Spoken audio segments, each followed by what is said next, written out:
गुरु है हितैषी, शुद्धात्म में निरत, नित्य हितोपदेशी।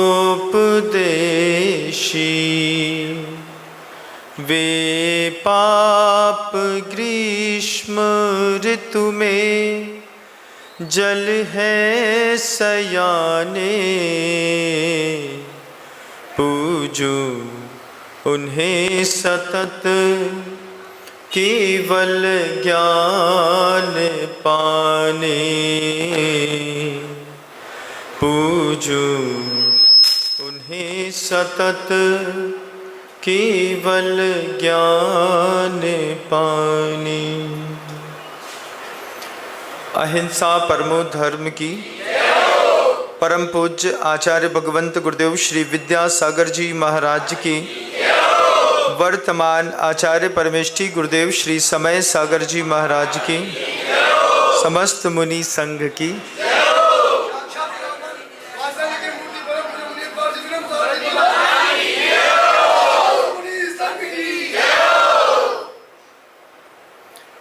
हम लोगों का आचार्य जी के पास जब आना हुआ,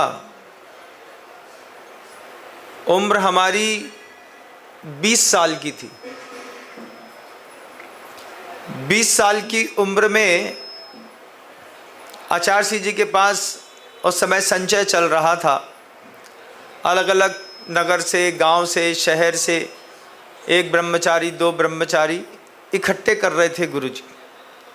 सबको इकट्ठा कर लिया।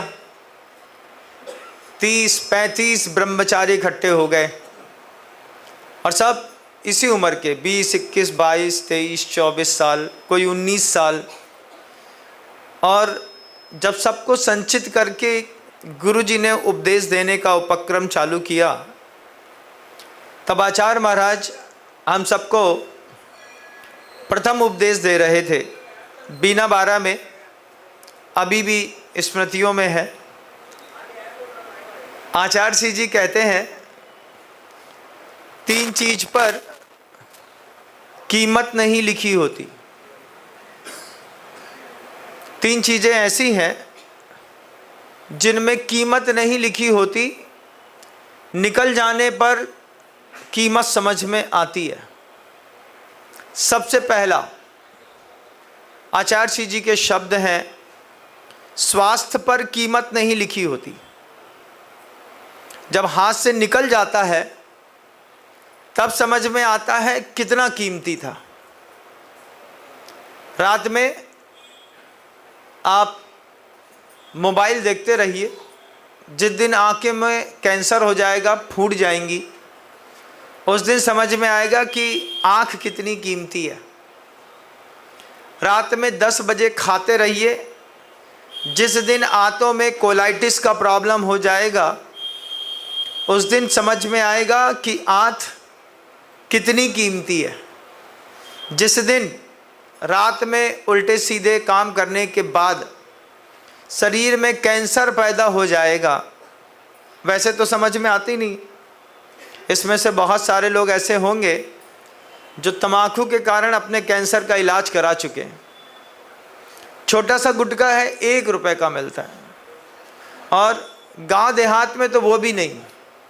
गांव देहात में तो किसी भी किराना दुकान में बैठ जाओ, उसी से सुपारी लेके मांग लो, काट लो, वहीं पे तम्बाकू थोड़ा सा रगड़ लो, दबाओ और चले आओ। स्वास्थ्य पर कीमत लिखी नहीं है। जब हाथ से निकल जाता है तब उसकी कीमत समझ में आती है। बहुत सारे चेहरे देखता रहता हूँ, यहाँ से यहाँ तक का पूरा ऑपरेशन मिलेगा, ऐसा चेहरा। नमस्ते महाराज जी। हमने कहा व्हाट हैपेंड? कुछ नहीं महाराज, थोड़ा कैंसर हो गया था। कैंसर कैसे हो गया? हाँ जी, तम्बाकू खाते थे तो यहाँ पे थोड़ा सा फट गया। स्वास्थ्य की कीमत हाथ से निकल जाए तब समझ में आता है। और सिर्फ तम्बाकू खाने से कैंसर होता है ऐसा नहीं है। अत्यधिक मानसिक संक्लेश के साथ अपशब्द का प्रयोग करने पर भी कंठ में रोग हो जाते हैं। स्वास्थ्य हाथ से निकल जाएगा, फिर कीमत पता चलेगी। आचार्य जी कहते हैं शरीर का भी एक चरित्र है, जिस चरित्र के साथ उसको रखा जाए तो वो लंबी उम्र तक स्वस्थ रह सकता है। आपसे कहें कि सुबह रनिंग के लिए निकला करो तो आप बोलेंगे महाराज जी हमारे पास टाइम नहीं है। क्यों नहीं है? घर में जो एसी लगा है उसकी वो पंखी जो है वो सीधे हमारे सिर पे उसकी हवा लगती है, शरीर में जकड़न बनती है और ऐसी गहरी नींद में आप सोते हैं। सुबह 8:30 9 से पहले उठने का काम नहीं है कि नहीं? हाँ महाराज जी, वो तो आप आ गए इस चक्कर में, कोई क्या कहेगा तो हम यहाँ तक आके बैठ गए। नहीं तो आपकी कसम महाराज जी 8:30 से पहले तो नहीं उठते, है ना? है कसम है महाराज जी की, वो हमारी कसम खा के बोलते हैं कि महाराज जी की कसम है हम 8:30 से पहले नहीं उठेंगे। वो तो बस आप आ गए हमारे मोहल्ले में इस चक्कर में कि सुना था कि बड़ा अच्छा बोलते हैं, तो एक बार मन के अंदर जिज्ञासा थी, तो इस चक्कर में रात में नींद नहीं आई, सुबह जल्दी आ गए। आप चले जाओ, कल हम अगर 8:30 से पहले उठे तो भगवान की कसम है हमको, है ना?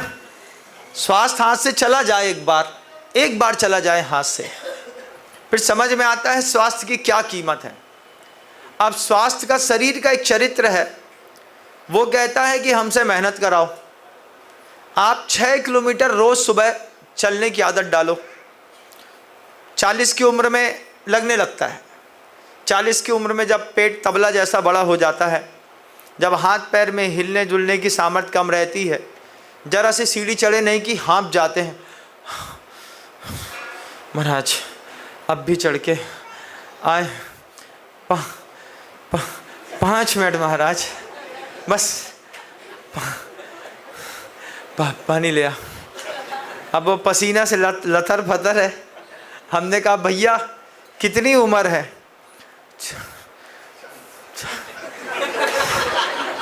हमने कहा मुंह से बोल दो 40। बोल तो दे महाराज, थोड़ी सांस में सांस तो आए। 40 की उम्र में सब समझ में आता है। यही बात बच्चों में 17 साल की उम्र में डाली जाती है। अगर आप 1 घंटे में 6 किलोमीटर चलने की आदत डाल लें तो ये शरीर का चरित्र है। और चरित्र के साथ साथ शरीर को परिशय जय की एक आदत भी डालनी पड़ती है। शरीर अगर दुख नहीं सहेगा तो ये स्वस्थ भी नहीं रहेगा। हम लोगों के साथ होता है, जब हम लोग विहार कर रहे होते हैं 16-17 किलोमीटर चल लें और सुबह शाम मिला करके 34 चल लें, तो शाम को जब तख्त पे लेटते हैं, जैन साधु गद्दे का प्रयोग नहीं करते, लकड़ी में ही वो रात्रि विश्राम करते हैं। जब लेटते हैं तो कब सुबह का 3 बजता है पता भी नहीं चलता।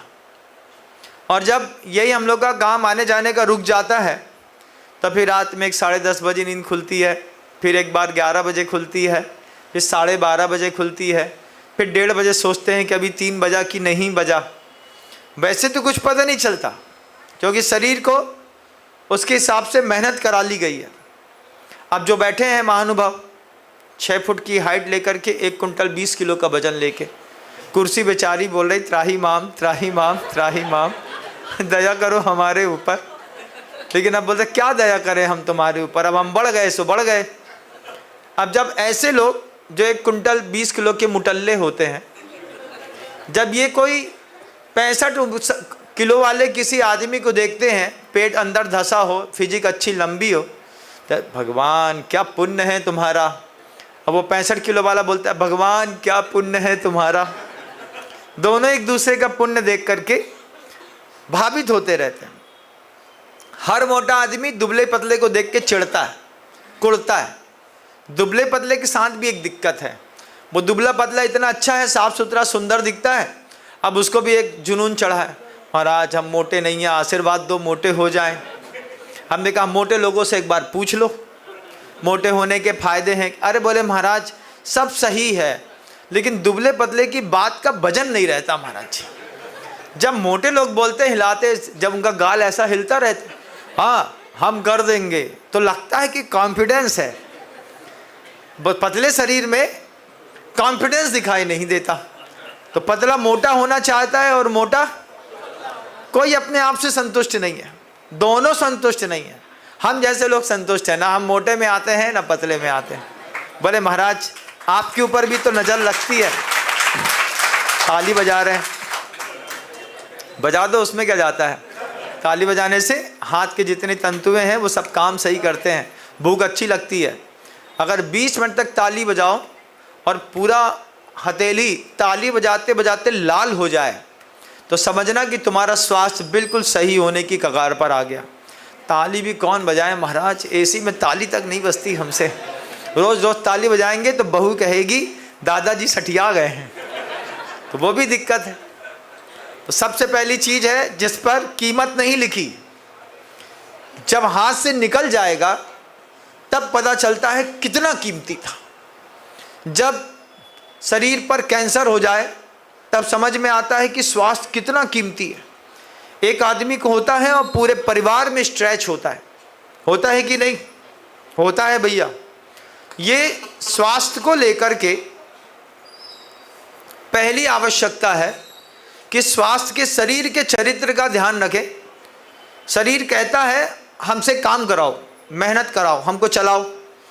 अगर आप एक गुड रनिंग करते हैं 1 घंटे में 6 किलोमीटर की, तो ना आपका बेली फैट बढ़ने वाला है, ना हिप्स बढ़ने वाले हैं, ना हाथ में थुलथुल होने वाला है। पीठ में देखा इतना मोटा मांस है, बच्चा उस मांस को ऐसा पकड़ के उसमें मुंह लगा के ऐसा फा फा करता है, तो बच्चे माता पिता खुश होते हैं, बोले हमारा लड़का हमारे साथ खेल रहा है। और बच्चा कहता है अच्छा गद्देदार एक हलवा जैसा मिला है, दबल के दबाते रहो। तो माता पिता जो बड़े होते हैं उनको दबाने में मज़ा आता है, और बच्चे बोलते हैं अच्छा खेलने का एक फ्री वाला इंस्ट्रूमेंट मिला है। सोते में भी चढ़ जाएं उसके ऊपर। कई बार होता है मोटा आदमी नीचे सो रहा हो और ऊपर टीवी रखी और बच्चे का हाथ ना पहुँचे, तो वो पापा की कमर में पैर रखता है, ऊपर चढ़ के टीवी चालू करता है और बस फिर वापस आके बैठ जाता है। आप लोगों ने ऐसा किया कि नहीं किया? नहीं किया।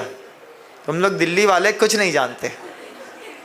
गांव देहात में ऐसे ही होता था, लकड़ी के ऊपर टीवी रख दी और नीचे दादाजी सो गए। अब ऊपर उसकी आवाज़ चेंज करनी है, चैनल चेंज करना है, क्या करें? दादा तो गहरे में सो रहे हैं, 1 कुंटल के हैं, उनको कहाँ पता कि सूर्य के ऊपर कौन चढ़ा।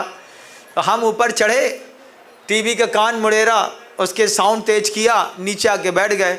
उनके खर्राटे चली रहे हैं। हमने कहा कुंभकर्ण सो रहा है, सोने दो उसको, उठाओ मत। जब स्वास्थ्य हाथ से पूरा निकल जाए, हर चीज़ की कीमत है। आप लोग देखिए कितनी गोलियां खाते हैं। 22 साल की बच्ची के पर्स में 5-4 प्रकार की गोलियां आज की डेट में कॉमन बात हो गई। छोटी सी बच्ची भी एक स्ट्रेच की गोली लेकर के साथ में चलती है। उसके बाद दूसरी चीज़ों में आवश्यकता है, उसकी गोलियां भी साथ में लेकर के चलती है। छोटी उम्र में पर्स में गोलियां आ गई, स्वास्थ्य की कीमत निकलने के बाद। दूसरा गुरुजी कहते हैं हम लोग ब्रह्मचारी थे, हम लोगों को उनको मुनि बनाना है, और आचार्य महाराज जी हम लोगों को उपदेश दे रहे हैं 3 चीज़ें ऐसी हाथ से निकल जाए, कीमत उसके बाद पता चलती है।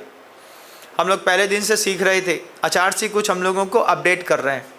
तब आचार्य जी ने कहा सबसे दूर जंगल जाना है जहाँ पर तुम लोग को मौका मिलता हो। तो गुरुबर क्षेत्रों में रहते थे और जवाबदारियाँ कुछ रहती नहीं थी। आचार्य जी हैं संभालने वाले, गद्दी कौन संभालेगा? पिताजी संभालेंगे। हिसाब कौन करेगा? पिताजी करेंगे। दुकान कौन चलाएगा? पिताजी चलाएंगे। बच्चों को कोई काम नहीं। जब तक संघ में था, मैं क्या कोई भी साधु संघ में थे, सब निर्विकल्प थे। सुबह की पूजन में हमको बैठना नहीं, प्रवचन हमको देना नहीं, हमको किसी बात का कोई विकल्प है नहीं। समाज आएगी तो आशीर्वाद भी देने की कोई ज़रूरत नहीं है। दूर से आदमी नमोस्तु करता रहे, वहीं के वहीं चला जाए। किसके लिए आए? आचार्य जी के लिए आए हो तो जाओ आचार्य जी से मिलो। नहीं महाराज जी आपके लिए आए, हाँ वहीं मिलो, यहाँ ना मिलो। किसी चीज़ की कीमत नहीं थी। आचार्य जी कहते थे जब कोई काम ना हो तो कम से कम दूर जंगल जाओ। तो प्रतिदिन के जंगल 1.5, पौने 2, 2.5 किलोमीटर।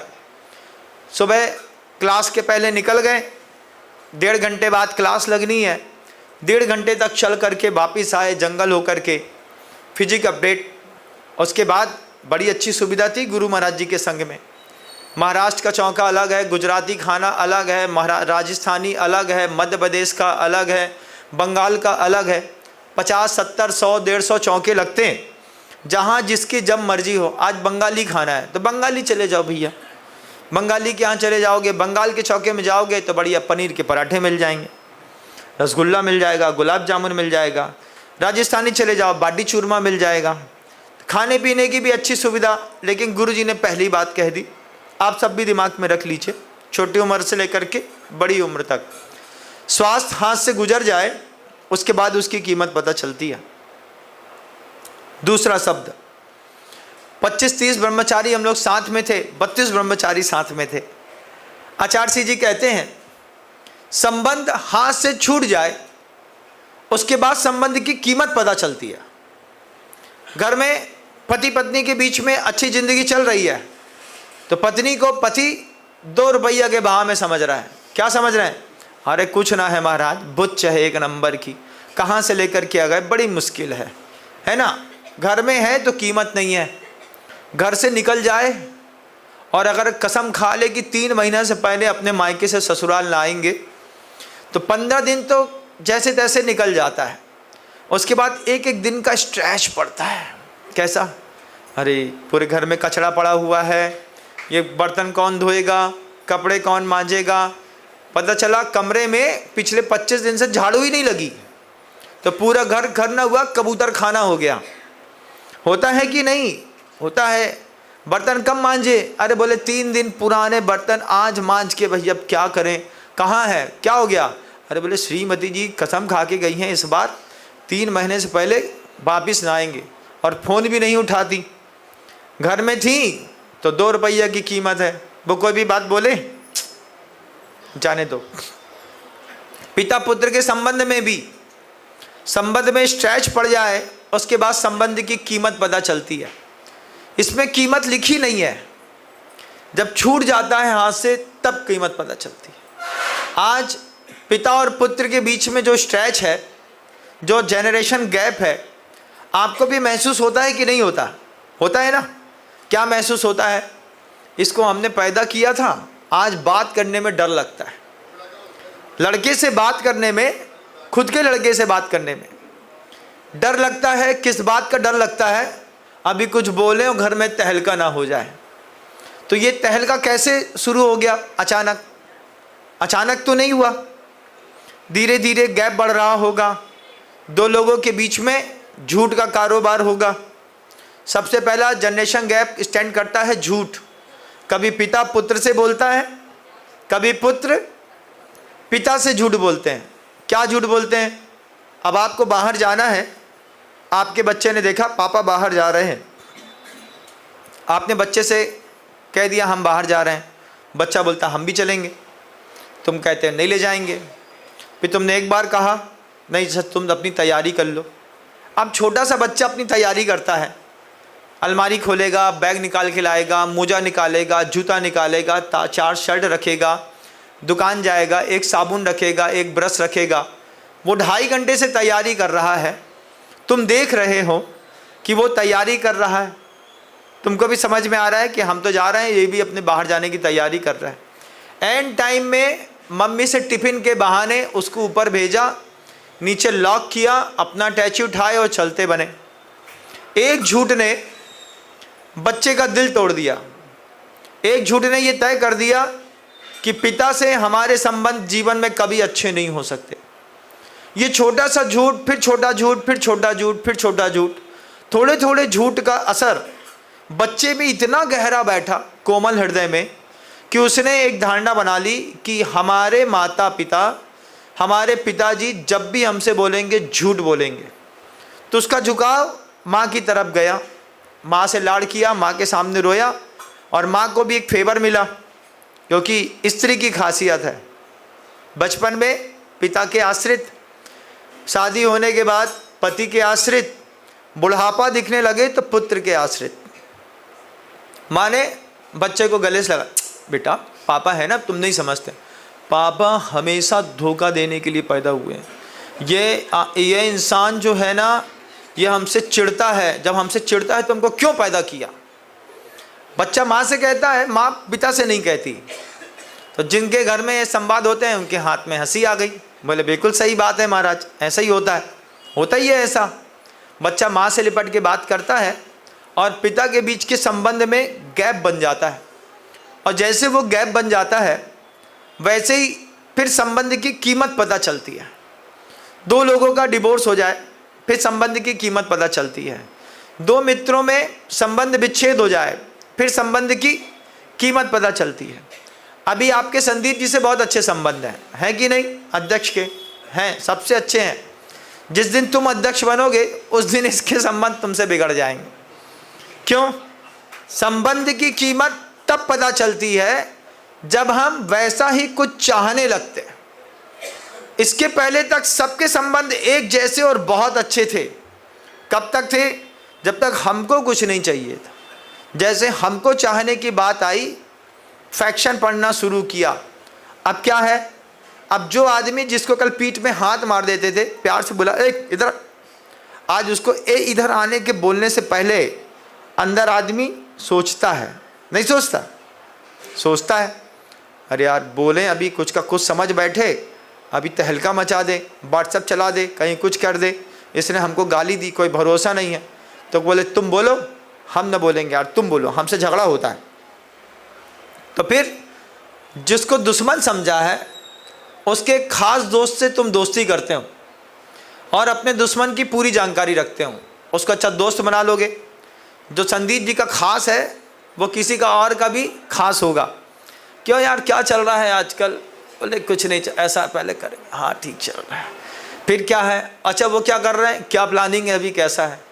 भैया जब तुम्हारा दुश्मन है तो तुम उसके बारे में इतनी चिंता काहे करते हैं?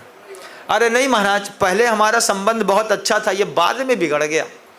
बिगड़ने के बाद संबंध की कीमत पता चलती कि नहीं चलती? चलती है। संबंध एक बार खराब हो जाए उसके बाद उसके दरवाज़ा चढ़ना मुश्किल है। जिस दोस्त के यहाँ आप दिन में 6 बार आराम से आते जाते रहते हैं, एक दिन झगड़ा हो जाए, उस गली से निकलो तो उस दरवाजे को देख करके याद आता है कि यहाँ पे कुर्सी रखी है, यहाँ पे सीढ़ी है, यहाँ गाड़ी खड़ी है, भाभी ऊपर खाना बना रही होगी, चले जाओ। अब नहीं जा सकते, संबंध खराब हो गया। एक बार स्वास्थ्य खराब हो जाए, स्वास्थ्य खराब होने के बाद स्वास्थ्य की कीमत पता चलती है। संबंध खराब होने के बाद उसकी कीमत पता चलती, क्योंकि कीमत लिखी नहीं है। गुरु शिष्य के संबंध में भी कीमत लिखी नहीं है बंधु। एक बार खराब हो जाए फिर जिससे खराब हुए हैं उसको कीमत पता चलती है। शिष्य को गुरु छोड़ने की कीमत हमेशा पता चलती है। हमेशा पता चलती है कि हमारे गुरु इतने महान थे, इतने महान हैं। अगर तार जुड़ा है तब तो चेहरे पे मुस्कुराहट 24 घंटे है, 100% कॉन्फिडेंस है। लेकिन अगर तार अंदर से टूट गया तो फिर शिष्य धीरे धीरे मुरझाता है, शब्दों का कॉन्फिडेंस लूज होता है। हर आदमी को देखने के पहले शंका होती है, क्या पता जासूस ना हो, क्या पता यहाँ की बात बहा ना कर दे, क्या पता क्या देखने सुनने आया है। तो बेचारा शिष्य शंका में घुल जाता है। और एक बार अगर गुरु से संबंध बिल्कुल लगातार जुड़ा हुआ है, अंदर कॉन्फिडेंस है, किस बात का, जितने हैं सब हमारे हैं, क्योंकि हमारे गुरु से संबंध है, तो फिर हमारे गुरु के श्रावकों से भी हमारा जबरदस्त संबंध है। ये कॉन्फिडेंस यहाँ भी लूज होता है, क्योंकि आपका संबंध आपके गुरु से होना चाहिए। संबंध टूट जाता है, कीमत लिखी नहीं रहती, टूटने के बाद पता चलता है कितना कीमती है। तीसरी चीज़ है जिस पर कीमत लिखी नहीं, निकल जाने के बाद पता चलता है कितना कीमती था, समय। समय कैसा है? आज आप लोग एक मुकाम पर बैठे हुए लोग हैं, जो लोग बहुत बड़े बड़े इंडस्ट्रियलिस्ट हैं, बड़ा कारोबार करते हैं, कॉलोनियाँ काटते हैं, कुछ भी करते हैं। इन लोगों को जब दस्तखत करना पड़ता है, कोई पेपर पढ़ने पड़ते हैं। हमारे साथ हुआ एक बार कि जो एक ठेकेदार हैं, रेलवे के कॉन्ट्रैक्टर हैं, उनका नाम है संतोष ठेकेदार। नागपुर में रहते हैं, पहले जबलपुर में रहते थे। तो पढ़े लिखे हैं नहीं, पढ़े लिखे हैं नहीं, और ठेकेदारी का इतना बड़ा काम है कि रेलवे में कहीं पर भी ट्रैक टूटेगा सबसे पहले उनके पास फ़ोन आएगा। अब जैसे ही फ़ोन आएगा तो हंसते, कहाँ है भैया, अच्छे से बोलो, हमसे जोन बोलत बन रहा हो सो बोल रहे हैं, कहाँ है बताओ। बोले इधर की ट्रैक पूरी के अंदर पानी में ख़राब हो गई है। मानो कहा है कि जो ट्रैक है, जो ट्रैक 3 दिन से पहले न सुधर है, और इनमें लगे हैं पूरे 16 करोड़ रुपया। सामने वाला बोलता एस्टीमेट। बोले देखो साहब, हमसे लिखा पढ़ी नहीं आवे, हमसे क्या आती है, 16 करोड़ लगे हैं, तुम्हें समझ में आए तो हमें बुलाओ, नहीं तो फ़ोन काट दो हम आओ। उनने फ़ोन काट दिया, दोबारा फ़ोन आया, भैया ट्रैक ठीक कर दो। अब ट्रैक ठीक कर दिया उनने, कागजी कार्रवाई बाद में। अब कागजी कार्रवाई के लिए अपने लड़के को साथ में लेके जाते हैं। क्या बोलते हैं, भैया जो तुम मुन्ना जब पढ़ लो इसमें क्या लिखा है, हम क्या करेंगे, हम दस्तखत कर दें, टेढ़े मेढ़े अक्षरों में ऐसा कर दें महाराज दस्तखत, कॉन्ट्रैक्ट मिल गया। साल में 200 करोड़ रुपए का काम करेंगे, लेकिन पढ़ाई नहीं आती। समय निकलने के बाद विज्ञान की कीमत पता चलती है कि नहीं, अभी भी चलती होगी बहुत सारे लोगों को। कई लोगों को लगता है काश थोड़ी सी बेवफा अंग्रेजी और पढ़ ली होती, थोड़ी सी और पढ़ ली होती तो आज आदमी कुछ और होते। जो दुकान में कपड़ा काट रहे हो सकता है माउस चला रहे होते, लेकिन अब नहीं पढ़ पाए तो समय निकलने के बाद विद्या की, समय की कीमत पता चलती है। जवानी निकलने के बाद जवानी की कीमत पता चलती है। जब जवानी जी रहा होता है इंसान, टीनेजर्स बच्चे हैं 13 to 19 ईयर्स ओल्ड, और 19 to 27 30 ईयर्स ओल्ड, ये अपने बॉडी में जितना हैवी स्ट्रेस दे सकते हैं देते हैं। रात में लेट नाइट घर आते हैं, बहुत देर तक सोते हैं, बहुत देर में सोते हैं, और जब शरीर खराब हो जाता है और पता चलता है कि अब बच्चा पैदा करने की ताकत ख़त्म हो गई, स्त्री में भी और पुरुष में भी, तब समझ में आता है कि कहा जाता था कि 9 बजे सो जाने पर जितने भी मेटालिन है बॉडी से धीरे धीरे करके बाहर होते रहते हैं। शरीर का जहर शरीर को बर्बाद करता है, इसके लिए शरीर कहता है 9 बजे सो जाओ। हमारे यहाँ का विज्ञान है बहुत अच्छा, हमारे यहाँ 9 बजे के बाद राक्षस प्रहर शुरू होता है। राक्षस प्रहर में कुछ नहीं करना, सिर्फ सोना। सो करके 9 बजे सो जाए महाराज, दिमाग खराब है क्या? हाँ भैया, क्योंकि तुम लोग तो निशाचर हो। तुम्हारे यहाँ तो हमने हर घर में देखा, दिल्ली में, दिल्ली के किसी भी घर में ना उनको हवा की ज़रूरत है ना सूर्य के प्रकाश की। उनने दूसरे की दीवार से सट के बिल्कुल अपनी दीवार लगाई, ना इधर खिड़की है ना इधर खिड़की है। एक दीवार फोड़ी, उसमें एक एसी फिट किया, उसका ब्लोअर बाहर डाल दिया, अब कमरा अंदर ठंडा। अगर आदमी पाद दे तो उसी पाद को प्यूरीफाई करके वो फिर हवा देता, ले ये फिर से सूंघ ले। यही दिल्ली में इस तरीके का स्टैंडर्ड है साहब। एक भी आदमी के चौके में बिना वार्म लाइट का कोई काम नहीं है। हर चौके में लाइट, सूर्य का प्रकाश। कहाँ महाराज जी सूर्य का प्रकाश? अब आप जाकर के दिल्ली से बाहर कुछ बंगलों में देखिए, ऐसा बंगला खोला है, बनाया है कि यहाँ से सुबह पूर्व से सूर्य का प्रकाश चौके में आता है, शाम तक, शाम को 6:15 बजे तक नेचुरल लाइट रहती है। उनका स्वास्थ्य अलग रहता है, आपका स्वास्थ्य बिल्कुल अलग रहता है। दिल्ली में 2 चीज़ तो घर के अंदर मिलना मुश्किल, जाए तो ढूंढें कहाँ है, लाइट कहाँ है। बोले लाइट तो जो जल रही महाराज जी, लाइट। बोले ये वाली नहीं, नेचुरल कहाँ है? दिल्ली है महाराज जी, दिल्ली में कहाँ नेचुरल लाइट मिलती है? तो 2 चीज़ों की कीमत पूरी ख़त्म कर दी। उससे आपका पूरा फिजिक बिगड़ गया, शरीर बिगड़ गया, समय बिगड़ गया, आपका दिमाग अलग तरीके का बिहेव करने लगा। अब प्रजनन क्षमताओं में फ़र्क पड़ गया समय निकलने के बाद।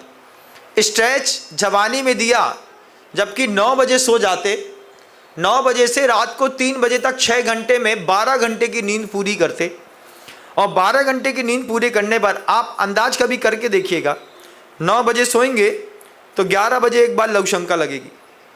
11 बजे की जो लघुशंका है वो इतनी जहरीली है कि उसने अपने पूरे शरीर के जहर को बाहर किया। उसके बाद हो सकता है रात में 2:30 बजे लगे, नहीं तो सुबह 6 बजे कंफर्म लगेगी। सुबह का जब आप मल निष्कासन करते हैं तो वो पूरे शरीर का जहर लेकर के बाहर निकलता है। लेकिन आप रात में 2 बजे सो रहे हैं और वो भी पानी पी करके सो रहे हैं, तो आपका फिजिक्स सिर्फ शरीर बॉडी बिस्तर पे लेटी तो है लेकिन डीप स्लीप नहीं है। डीप स्लीप नहीं होने के कारण छोटी उम्र में बाल सफ़ेद होता है, छोटी उम्र में पेट की शिकायतें होती हैं। डीप स्लीप नहीं होने के कारण छोटी बच्चियों की पैर की उंगलियां टेढ़ी होना शुरू होती हैं। आप कभी अपने पैर की उंगलियां देखिएगा, पंजे की उंगलियों में देखिएगा, अंगूठे में और दूसरी उंगली में धीरे धीरे गैप बढ़ता चला जा रहा है। ये आप खुद अपने हाथ से देखेंगे, फिर आप धीरे धीरे बोलेंगे हमारी रिस्ट में बहुत जर्क है। बहुत सारी जवान बेटियों को देखता हूँ, लड़कों को भी देखता हूँ, हाथ में वो एक पट्टा बांध के घूमते हैं। हमने कहा क्या शौक है क्या? अरे दर्द बहुत देता है। क्यों? क्योंकि जिस सोडियम और यूरिया को रात में चुपचाप बाहर निकलना जाना चाहिए था, वो सोडियम और यूरिया आपकी बॉडी में डिपॉजिट होना शुरू हो गया। अब जैसे डिपॉजिट हुआ तो अभी ये बारिश का पानी है, अगर मान लीजिए थोड़ा सा भी यूरिया बढ़ गया है तो पैर रखते साथ एड़ी में दर्द होता है कि नहीं? हाँ महाराज जी, एड़ी में तो बहुत दर्द होता है। अब पता चले कि दवाई खाने से ठीक नहीं होने वाला, ये एड़ी का जो दर्द है सिर्फ गहरी नींद लेने पर, समय पे लेने में ठीक होता है। लेकिन हमको तो आते नहीं है महाराज जी। अब तो घर में ऐसा रूल्स हैं, घर का कुत्ता भी रात को 1:30 के पहले नहीं सो रहा। क्यों? क्योंकि तुम उसको परेशान कर रहे, वो भी आपके जैसा हो रहा है और घर में एक विषाक्त वातावरण बन रहा है। संबंध, स्वास्थ्य और समय, कीमत लिखी नहीं है इसके ऊपर, निकल जाता है तब कीमत पता चलती है। अब क्या कर सकते हैं महाराज श्री? आज जहाँ पर खड़े हैं, आज आप जिस भी उम्र के पड़ाव में हैं, तय करिए कि हम दिन में एक बार 6 किलोमीटर पैदल जरूर चलेंगे। और दूसरी अच्छी बात, नंगे पैर चलेंगे। नंगे पैर पैदल चलने पर बॉडी की अर्थिंग, जो इलेक्ट्रिसिटी, जो चार्जेस होते हैं, वो ज़मीन से अंदर जा कर के आपको न्यूट्रल कर देते हैं। आपने कोई थेरेपी देखी होगी, माथे पे थोड़ा सा सुई से छेद करके खून बाहर निकालते हैं, देखा है कि नहीं देखा? देखा होगा। आपको पता है बारिश के मौसम में ब्लड का डोनेशन करने पर जब हम खून बाहर निकालते हैं तो खून के साथ वात और पित्त के विकार भी बाहर निकल जाते हैं। इसलिए बारिश के मौसम में blood donation to be must compulsory. 1 unit blood निकाल दो, अभी बारिश का मौसम चल रहा है, आप 1 यूनिट ब्लड दे आइए। आप दे करके आएंगे तो आपके ब्लड डोनेशन से आपका स्वास्थ्य अच्छा होगा। शरीर में जितना वात और पित्त का विकार है, वो शरीर में खून की कमी हुई, उसके बाद हमने जूस लिया या कुछ सॉफ्ट ड्रिंक लिया या गर्म पानी पिया, और अगले 6 घंटे में उसका बनने की प्रोसेसिंग होने पर आपके शरीर को एक नव जीवन मिलता है। जब आपका शरीर में आपका ब्लड लगातार सर्कुलेट होता रहता है और आप शरीर से मेहनत बिल्कुल भी नहीं करते। मेहनत क्यों नहीं करते? मंदिर तक का नियम दिया महाराज जी ने, घर से मंदिर तक पैदल आना है, ऐसा मुंह बनाते हैं। ना हो पाएगा। क्यों ना हो पाएगा? हमारी तो आदत है महाराज, हम घर के बाहर देहरी में पैर रखते हैं और सबसे साथ एक साथ चाबी और किक एक साथ पड़ती है। स्टाइल से मारते हैं कई लोग, आपने देखा छोटे जवान बच्चों को, इतना स्टाइल से गाड़ी स्टार्ट करेंगे कि कब बैठा, कब चालू हुई, कब चाबी लगा दी, कब गियर एक्सीलरेटर घुमा दिया, पता भी नहीं चलता। 4 काम एक साथ करते हैं और उसमें उनकी महारथी दिखाई देती है। ऐसा दिखाई देता है हमने बड़ी ज़िंदगी कमा ली। हाँ मम्मी हम देख लेंगे। जाते ही साथ एक हाथ से चाबी घुसेगी, पैर सीधा किक में जाएगा, एक हाथ से बुर्र मारा और घुमा दिया उसी से। लड़की बोलती है हमारी बेटी तो बुलेट चलाती है, धमाकेदार पटाखेदार बुलेट, और लड़का भी इसी तरीके से चलाता है। आप ये स्टाइल तो सीख सकते हैं लेकिन पैदल चलना नहीं सीख सकते। जबकि वीरसेन स्वामी ने धवला की पुस्तक में लिखा, घर से मंदिर चलो तो पैदल चलो, नंगे पैर। नंगे पैर आने पर धीरे धीरे ईरापा समिति का पालन होगा, कुछ बिना कहे भी जैन शासन के व्रत पालने का मौका मिलेगा। संकल्प नहीं है, लेकिन अगर आप सोचिए 400 मीटर की दूरी भी आपने ईरापद समिति के साथ चली है, नंगे पैर रहेंगे तो नीचे देख के चलेंगे। हम नीचे देख के चलते हैं रास्ते में, तो बगल वाले शाबक हमको समझाते हैं, महाराज जी कांच पड़ा है। हमने कहा हमारी आदत है, पिछले 25 साल से ज़मीन देख करके ही चलता हूँ। नहीं महाराज जी, फिर भी बताना तो हमारा काम है ना। हाँ, तुमने देख लिया, अब तुमको तो पता ही नहीं है, हमको ज़्यादा पता है कि शराब के बॉटल के जो टुकड़े होते हैं वो कांच में गड़ते हैं, पैर में गड़ते हैं, लेकिन गाड़ी का कांच पैर में नहीं गड़ता, क्योंकि वो गोल छर्रे होकर के टूटता है। कभी भी गाड़ी के कांच के ऊपर आप पैर रख दीजिए, आपके पेट में, पैर में कहीं नहीं गड़ने वाला। लोग हमको बताते तो हम भी समझते, बोले हाँ सही कह रहा है। आचार्य उमा स्वामी महाराज जी ने तत्वार्थ सूत्र में एक सूत्र लिखा है, संबर कैसे होता है। संबर का मतलब कोई भी पाप आ रहा हो उसको रोकने का उपाय क्या है। शरीर में आ रहा हो, दिमाग में आ रहा हो, या फिर आपके जीवन में आ रहा हो, रोकने का उपाय। समय में भी पाप आ रहा हो, आपको लग रहा हो यहाँ से घर जाएंगे अभी झगड़ा हो जाएगा, कई बार लगता है, प्रवचन सभा में बैठे रहते हैं, डर लग रहा रहता है, अभी घर में खूंखार शेर सोया है, वो उठेगा, उठते साथ ही झगड़ा होगा। कई बार माँ बच्चे से डर जाती है, कई बार पिता से डर जाते हैं। तो जब भी कोई अपराध हो, जब भी कोई भार हो दिमाग में, उसके लिए आचार्य जी ने सूत्र लिखा तो मुनियों के लिए, लेकिन इम्प्लीमेंट पूरी दुनिया में सबके लिए होता है। संबर है मतलब कोई भी गलत चीज़ आ रही है उसको रोकना है। कैसे रोकेंगे? स गुप्ती समिति धर्म अनुप्रेक्षा परिसय जय चारित्रयी, ये सूत्र है। इस सूत्र में कहते हैं उल्टा चलो, सबसे पहले चरित्र को स्वीकार करो। चरित्र को क्या स्वीकार करें महाराज, हमारे पास तो कोई चरित्र ही नहीं है। अब ये आपकी सबसे बड़ी गलती है। आप अपने घर में रहते हैं लेकिन चरित्रवान होकर के नहीं रहते। आप हमारी नज़रों में तो धर्मात्मा है ना, धर्मात्मा है, तब तो हम यहाँ पे आके बैठे हैं। तो मैं तो हमेशा कहता हूँ कि जितने भी लोग मेरे पास बैठे हैं, ये सब व्यक्ति के मन के अंदर धर्म है, तभी यहाँ पे आके बैठे। आप हमारी नज़रों में तो धर्मात्मा है, अपने परिवार की नज़रों में क्या है? जो आप पूजा करने सुबह आते हैं, 65 साल 70 साल 80 साल 85 साल के दादाजी सुबह सुबह मंदिर में धोती दुपट्टा पहन करके टक टक टक टक करके एक लकड़ी चपकाते हुए चले आए, बैठे हैं, प्यार से बोलते बेटा गंदोदक दे दो, इतनी दीनता के साथ बोलते हैं। और वहीं पे उसकी बहू देख रही होती है, बच्चा देख रहा होता है, तो क्या वो सोच रहा होता है, भयानक मायाचारी है भाई, मरने की उम्र आ गई। घर के अंदर जाते साथ तो गाली निकलती है, और यहाँ पर बेटा गंदोदक दे दो, इतना हमसे कह देते बेटा दाल दे दो। घर के अंदर तो नहीं, घर के अंदर तो साहब को दाल दिए नहीं कि उठा के सीधे दीवार में फेंक देंगे। तो घर के अंदर आपकी धर्म की, आपके धर्म की, आपके पैसे से प्रभावित हैं घर के लोग, आपके धर्म से आपके घर के लोग कितना प्रभावित हैं? कोई एक आध आदमी बोले कि हम अपने पति के धर्म से प्रभावित हैं, कोई बोल दें। बाहर पूरा परिवार धर्मात्मा है, घर के अंदर जो आपको 24 घंटे देखता है, उसके बीच में आपका चरित्र नाम की कोई चीज नहीं है। चरित्र कैसे बनता है इसको समझिएगा। पति ने अष्टमी के दिन रिलेशन में आने की बात करी और पत्नी ने रोक दिया, हाथ जोड़ के बोलती है आज अष्टमी है ना, अष्टमी चतुर्दशी का हमारा व्रत है।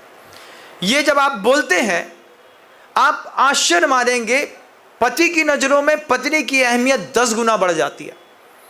जब पर्युषण पर्व आता है, 16 कारण की भावनाएं आती हैं, पत्नी धीरे से पति से बोल देती है पर्युषण पर्व आने वाले हैं, 10 दिन बिल्कुल भाई बहन जैसे रहना है अपन दोनों को, अभी से बता देते हैं। तो पति समझ जाता है। मैं इस बात को इसलिए बोलना चाहता हूँ कि जब तक परिवार के बीच में, दो लोगों के बीच में धर्म नहीं रहेगा, तब तक कोई भी व्यक्ति बहुत लंबी दूरी तय नहीं कर पाएगा। दो के बीच में धर्म है, अगर दो के बीच में ब्रह्मचर्य का धर्म है, तो दो के बीच में अहिंसा का धर्म है, तो शाम का भोजन बना दिया, पति ने बोला, हमने कह दिया, रात में पाप पड़ता है। कभी पत्नी मान लो कहती है सैटरडे संडे घूमने जाना है। अब सैटरडे संडे घूमने जाना है, पत्नी ने कह दिया हम घर में खाना नहीं बनाएंगे। जैसी पत्नी के मुख से पहली बार सुनता है पति और अपने चरित्र को अपडेट करता है, वो महाराज जी के सामने, सागर में था मैं बंधु, सागर में एक परिवार है, बहुत अच्छा परिवार है, जवान लड़का, 28 साल की उम्र में शादी होने के बाद उसने 2 प्रतिमा के व्रत ले लिए। पहला बच्चा पैदा हुआ, 2 प्रतिमा के व्रत ले लिए। पत्नी माथा कूटते हुए हमारे पास आके बोलती है अभी पूरा घर चलाना है, शादी करनी है, संबंध करने हैं, 28 साल की उम्र है, अब मैं अपना परिवार देखूं कि इनकी प्रतिमाओं के व्रत का पालन करूं। आप उस चीज को देखना। उसने 2 प्रतिमा के व्रत ले लिए, तो अब कुएं का पानी, छना भोजन, छने मसाले, मर्यादा वाला खेल, सुबह 16 के धोती दुपट्टा पहने मंदिर जाना, पूजा करना, दोपहर में प्रतिक्रमण करना, 2 समय की समाई करना, फिर अतिथि संविभाग व्रत का पालन करना। 28 साल की उम्र में दिल्ली में एक आदमी नहीं मिलेगा ऐसा, बंबई में तो मिल जाएंगे, दिल्ली में भी मिलेंगे 35+। 28 साल के लड़के ने शादी के पौने 2 साल के बाद 2 प्रतिमा का व्रत गुरुजी से ले लिया। पत्नी हमारे पास आकर के बोलती है समझाइए इसको, इनको समझाइए हम कैसे पालन करें। तो वो बड़े प्यार से बोलता है 2 प्रतिमा का व्रत है, इसका ये मतलब थोड़ी कि संतान पैदा नहीं हो सकती। संतान पैदा तो हम 6 प्रतिमा के व्रत तक आराम से कर सकते हैं। 6 प्रतिमा का व्रत लेकर के आप 6 संतानें पैदा कर सकते हैं, कोई दिक्कत की बात नहीं है। प्रतिमाओं का विज्ञान अलग है। बोले बात सिर्फ संतान पैदा करने की नहीं है, उम्र क्या है 2 प्रतिमा के व्रत लेने की। तो हमने कहा हाँ 28 साल की उम्र तो बहुत छोटी कहलाती है। फिर वो जब वो चली गई तब वो पति कहता है महाराज बड़े घर की आई है, सॉफ्टवेयर इंजीनियर है, अच्छी दिखती है, और उसके बाद जिस दिन आई थी शादी होकर के उसके 1.5 महीने बाद ही इसने कहा संडे को तो घूमने जाएंगे चाहे कुछ हो जाए, सैटरडे संडे घर में खाना नहीं बनेगा। हमने कहा अब क्या कर सकते हैं, क्या कर सकते हैं, क्या कर सकते हैं। तो हमने 2 प्रतिमा के व्रत ले लिए। तुम्हारे 2 प्रतिमा के व्रत लेने से क्या हुआ? बोले मेरे संयम का पालन होता है। अब मैं 2 प्रतिमा धारी होकर के इसको सैटरडे के दिन एक दिन होटल में ले गया। तो बोले मैं तो नहीं बनाऊंगी। हमने कहा कोई बात नहीं, तुमको होटल में खिला देते हैं। होटल में गई हमारे साथ। अब तुम्हारा पति जीन्स टी-शर्ट पहना हो, गले में लॉकेट लटक रहा हो, यहाँ पर एक टैटू बना हुआ हो, अच्छे बुल्ले शुल्ले निकले हो, अच्छा स्मार्ट दिख रहा हो, और पत्नी को पता चले कि इसकी 2 प्रतिमा के व्रत है। अब वो वहाँ पे चीज़ सिजलर बुलाया, डोसा बुलवाया, बटर पनीर बुलवाया, छोला कुलचा बुलाया। अकेले क्या खाएं? तुम बैठो, हम तो बैठे हैं ना तुम्हारे साथ, हम पैसा दे करके चलेंगे। तो 3 महीना नहीं लगा, पत्नी को समझ में आ गया कि होटल हमारे लिए बेमानी है, अकेले जा सकते नहीं। और श्रीमान जी की 2 प्रतिमा के व्रत। पति पत्नी के बीच में जिसका भी पतन हो रहा हो, बगल वाला चारित्र को स्वीकार करता है और पूरे के पूरे परिवार को बचा लेता है। दादाजी हैं, उम्र बड़ी हो गई, बड़ी उम्र में तय कर लो शादी होगी, अभी होने वाली है, बहुत सारे लोगों के घर में शादियां होंगी नवंबर दिसंबर में। सब देते हैं आप अपने बच्चे को। एक पूजा का चांदी का 1.5 किलो का बर्तन नहीं देते। किसने दिया है? अच्छा बताइए आप लोगों में से किसी मैंने शादी में अपनी बच्ची को 1.5 किलो चांदी का पूरा बर्तन दिया हो तो बताओ। एक आदमी नहीं है। 30 तोला सोना दे देंगे, ज्वेलरी दे देंगे, शराब बंटवा देंगे, अच्छा आदमी कर देंगे, अच्छा खानसामा कर देंगे, अच्छी कटलरी कर देंगे, अच्छी डेस्टिनी बेडिंग करेंगे, 3 करोड़ खर्चा करेंगे, लेकिन 4 लाख रुपए का चांदी का बर्तन बहू को दे देते। बहू को दे देते, यहाँ से सास भी दे देती, बेटा ये चांदी के पूजा के बर्तन हैं, 1.5 किलो चांदी के हैं, दूसरे घर में जा रही है, रोज पूजा करना, धर्म बढ़ता रहेगा। धर्म का एक उपकरण नहीं दिया आपने अपनी बच्ची को। होता है ना शादी में क्या करते हैं, वो बर्तन देना पड़ता है ना, देना पड़ता है ना, क्या वो नेंग होता है महाराज जी। पहले तो, आजकल तो वैसे कैश में काम हो जाता है, लेकिन जब कभी भी शादी होती है तो पलंग देना पड़ता है, गद्दा देना पड़ता है, तकिया देनी पड़ती है, रजाई गद्दा तकिया मेरे बाबुल ने दिया, गाना चलता है? और कुछ देना पड़ता है? आप लोग तो बताते ही नहीं। मतलब पिता बच्ची को देता है, और साथ ही साथ बर्तन देता है, 100 बर्तन देते हैं, 51 बर्तन देते हैं, पूरी गृहस्थी बसा करके लड़का बच्ची को दी जाती है, बच्ची दी जाती है। उसमें आपने अपने बच्ची को सब दिया। कभी आपने साधु सेवा का कोई उपकरण दिया? 2 थाली रख लो, चांदी की हैं, महाराज आएंगे तो कम से कम चांदी की थाली में आहार करा देना। एक पात्र रख लेते, पीतल का पात्र आता है 1600-1800 रुपये का, 1200 का मिल जाएगा। साधु घर के अंदर आएगा तो काय में हाथ धोएगा, काय में उनका जल गिरेगा। अरे गंजी है, दूध की गंजी लगा दी नीचे, पानी खींचने की बाल्टी लगा दी, ऐसा होता है? उसका भी एक व्यवस्थित पात्र होता है। उस पात्र को बच्ची को शादी के साथ दे देते। ससुराल वाले पूछते, ये काय के लाने दिया जी? ये तो समझे में नहीं आ रहा है। अब ना इसमें भात पका सकते हैं, ना पानी भर सकते हैं, ना ये टंकी है, ना गंजी है, ना परैया है, काहे के लिए है? जब आप ऐसा कोई पात्र उपकरण के रूप में उधर देते और सामने वाले को बताते कि मुनि महाराज घर में आएंगे, चौका लगेगा, उनके हाथ धोने का ये पात्र है, ऐसा अगर कोई उपकरण दिया होता तो 2 के बीच में धर्म की प्रभावना जबरदस्त होती। इसको कहते हैं गृहस्थ सम्मत चारित्र। ये गृहस्थ का चारित्र है। 2 बढ़िया वेल फिनिश्ड पाटे बनवाओ 1.5 बाई 2 के, जिसके ऊपर मैं अभी बैठा हुआ हूँ, और लड़की को शादी में गिफ्ट कर दो। ससुर पूछेगा, यार तुम्हारे पापा ने पाटा दिया? बोले आपके लिए ना दिया है, तुम्हारे लिए तो टटिया है। तो ये पाटा काहे के लिए है?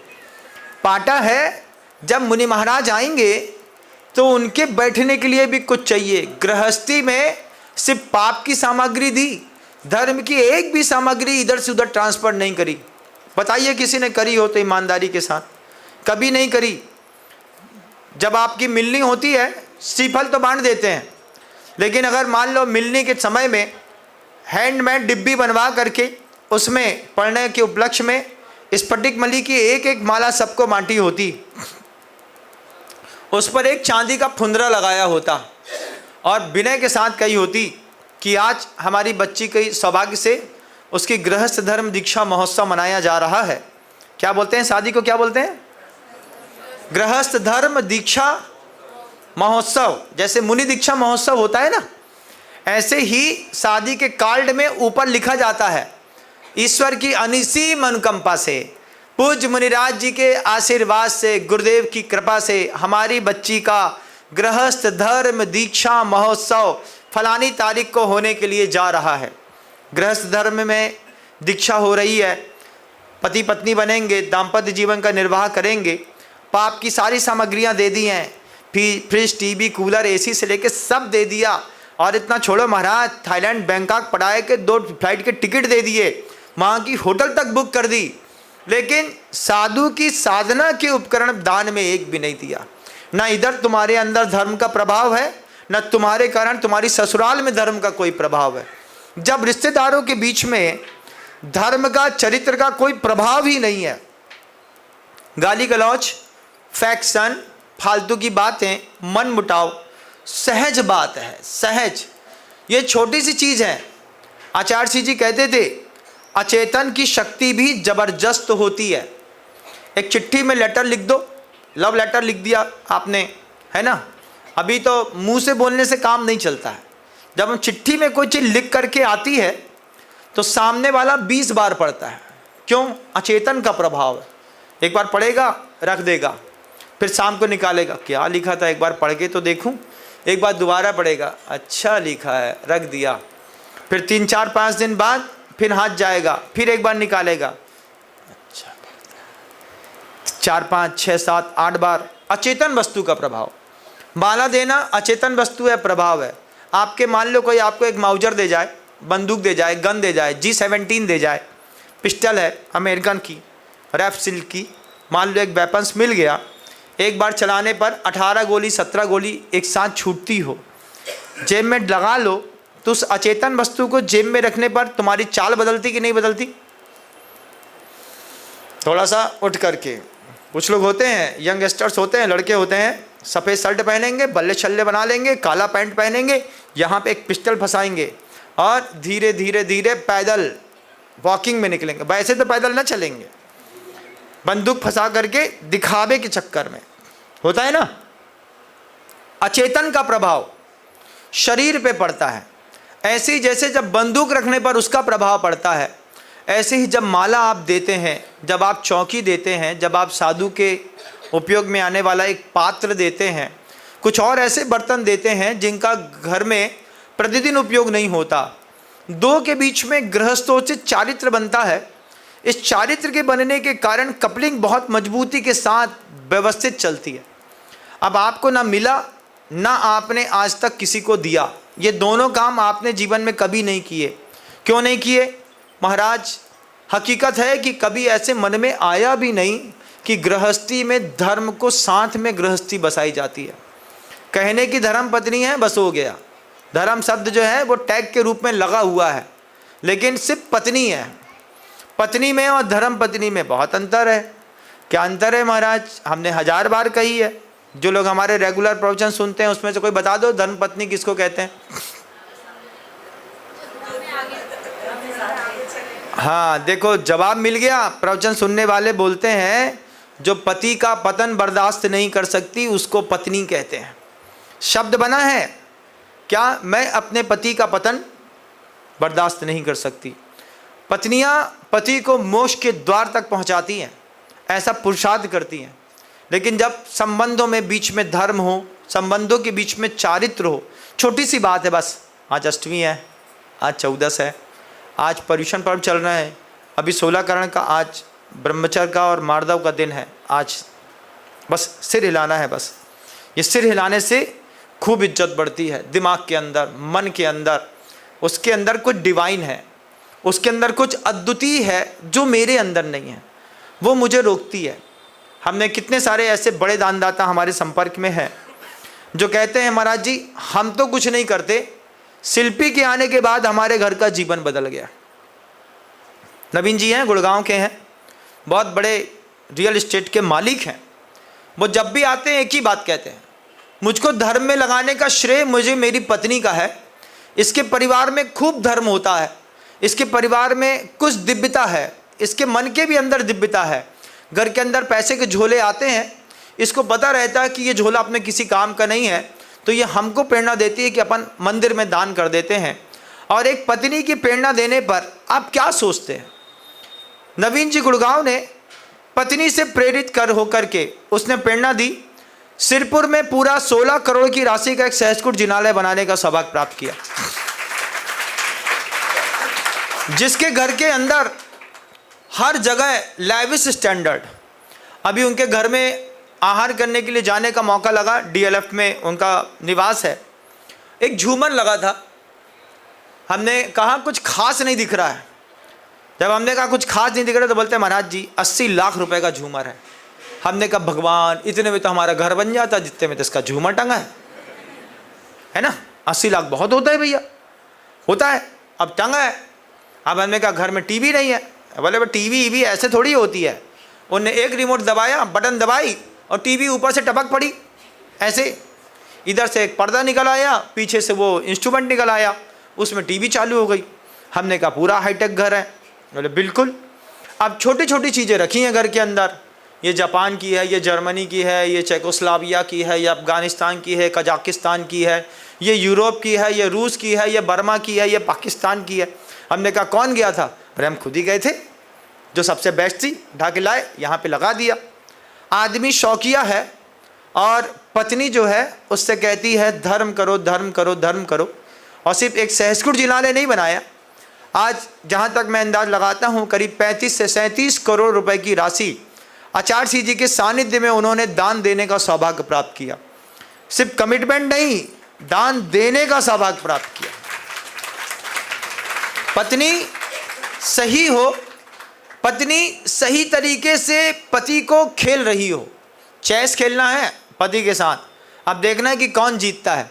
ना मेरा राजा मरेगा ना तेरी रानी मरेगी, अपन दोनों जिंदा रहेंगे, अगल बगल में रह के रहेंगे। दोनों के बीच में धर्म जबरदस्त रहेगा। दो प्यादे भी अगर राजा रानी के बीच में रख दिए जाएं तो प्यादों के चक्कर में ना राजा मरता है ना रानी मरती है। तुमने हमारे को उड़ाया नहीं कि बगल में चेक, इधर तुमने हटाया इधर हमने हटाया, तो दोनों अपनी अपनी जगह पे स्टेबल रहते हैं। ऐसी राजा रानी के बीच में 2 प्यादे छोटे छोटे प्यारे प्यारे, फिर थोड़े बड़े हों।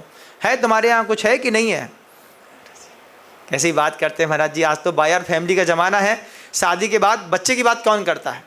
हाँ, ये प्यादे हैं, ये जब तक नहीं रहेंगे तब तक भगवान महावीर का धर्म भी चलने वाला नहीं है। एक स्त्री अपने पति को अमृत द्वार तक पहुंचाने की सामर्थ्य रखती है। घर के अंदर घर का चारित्र होना चाहिए। सब चारित्रहीन मिलेंगे ना, एक जैसे जोमेटो में खाने वाले। पता है कि नहीं पता? पता तो है महाराज, सब पता रहता है। वहीं पर बिरयानी बनी है, उसी पे मांस का लोथड़ा रखा है, उसी के ऊपर तुमने कड़ी चावल बुलवा लिया। तुम्हारी पन्नी के ऊपर वाली पैकेट में मांस रखा है, उसकी लगार लग गई है, उस बॉक्स में तुम्हारा चावल और कड़ी 1 घंटे, आधा घंटे, 15 मिनट तक पैक पड़ा रहा, छूने लायक नहीं है, और तुम उससे बुलाते हो और खा लेते हो। जब बुला करके वो पैकेट देता है, तुम पैसा लेके चले जाते हो, तब तुम्हें समझ में आता है कि इसके पैकेट में और क्या क्या रखा है। दारू की बोतल रखी होगी उसी के बगल में। मद्य मांस मधु का हमारे यहाँ त्याग है, और हम ऐसे आदमी से बुलवा रहे हैं कि जो आदमी दोनों चीज़ एक साथ कलेक्शन कर रहा है।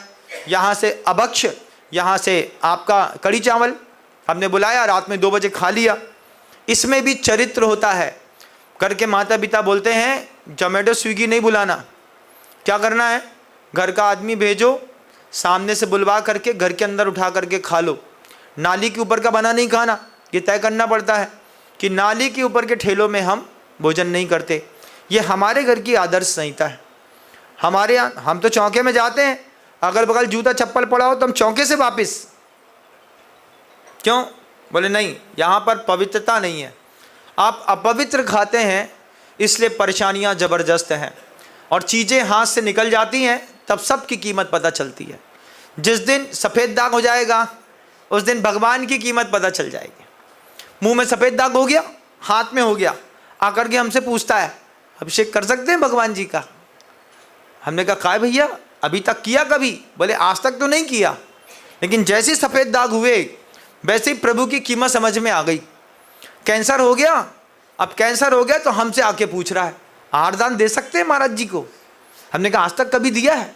अभी तक तो नहीं दिया, लेकिन रोग आ गया तो धर्म करने की भावना होती है, तो प्रतिकूलताओं में धर्म करते हो। अभी तो पूरी अनुकूलता है, इस अनुकूलताओं में धर्म को आकार देने की कोशिश करो, तुम्हारा जीवन वास्तव में धन्य हो जाएगा। ये पर्याय बड़ी मुश्किल से मिली, इस पर्याय की भी रक्षा करो, पर्याय के साथ परिणाम की रक्षा करो और अपने प्रभु की भी रक्षा करो। हमारा कर्तव्य है। स्वास्थ्य की रक्षा करिए, स्वास्थ्य की रक्षा करेंगे क्योंकि कीमत निकलने के बाद पता चलती है, संबंध की कीमत निकलने के बाद पता चलती है। और हम कितना भी सोच लें, एक छोटा सा सुआ होता है ना, सुआ समझते हैं? नहीं समझते होंगे। बुंदेलखंड के कुछ शब्द हैं, नाखून होता है ना, नाखून के बगल में इतनी सी एक चमड़ी अचानक बाहर निकल आती है, थोड़ी सी रहती है, उसमें सेंसेशन रहता है, थोड़ा सा भी हाथ लगे तो इधर उधर से उसमें संवेदनशीलता होती है। तो कई बार जो बच्चे होते हैं उसको पकड़ के खींचने की, तोड़ने की कोशिश करते हैं। आपने भी करी होगी। हाँ, मुंडी हिल रही है, इसका मतलब तो किया है माना। तुम इतने भी ऊपर से पढ़ लिखे थोड़ी हो कि तुमने कछु करा ही नहीं है। अब तुम खींचने की कोशिश करोगे तो उसके साथ चमड़ी उधड़ जाती है, खून निकल आता है, उसके बाद नव घेरा हो जाता है, फिर दर्द बहुत होता है। तो क्या करते हैं, सुआ इतना सा होता है उसको भी खींच के नहीं निकालते, धीरे से नेल कटर से पकड़ के चट्ट कर देते हैं, है ना। अब तुम्हारे घर के अंदर तो बहुत सारे सुए हैं। सुए क्या है महाराज, आप किसी से किसी की थोड़ी सी खराच है तो उस खराच को तुम क्या रखते हो कि उनको खींच करके निकाल दोगे? पैच खींच करके नहीं निकाल सकते, फिलअप करके तो भर सकते हैं। आप उसमें मेहंदी लगा दो, वो सुआ चुपचाप निकल जाएगा, मिट्टी लगा दो, वो निकल जाएगा। लेकिन अगर आपने उसको खींचने की कोशिश करी तो आपका खून निकाल देगा। संबंधों में भी हम किसी को खींच करके नहीं निकाल सकते, प्यार से रास्ते बदल सकते हैं।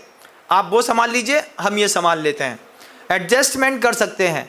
आपने खींचने की कोशिश करी तो संबंध टूटने के बाद उसकी कीमत पता चलती है, शरीर टूटने के बाद और समय टूटने के बाद कीमत पता चलती है। 1 घंटे 10 मिनट तक आपने मुझे धैर्यपूर्वक सुना। अंतर्मन से साधुवाद देता हूँ, शब्दों को विराम देता हूँ। गुरुदेव श्री विद्यासागर जी।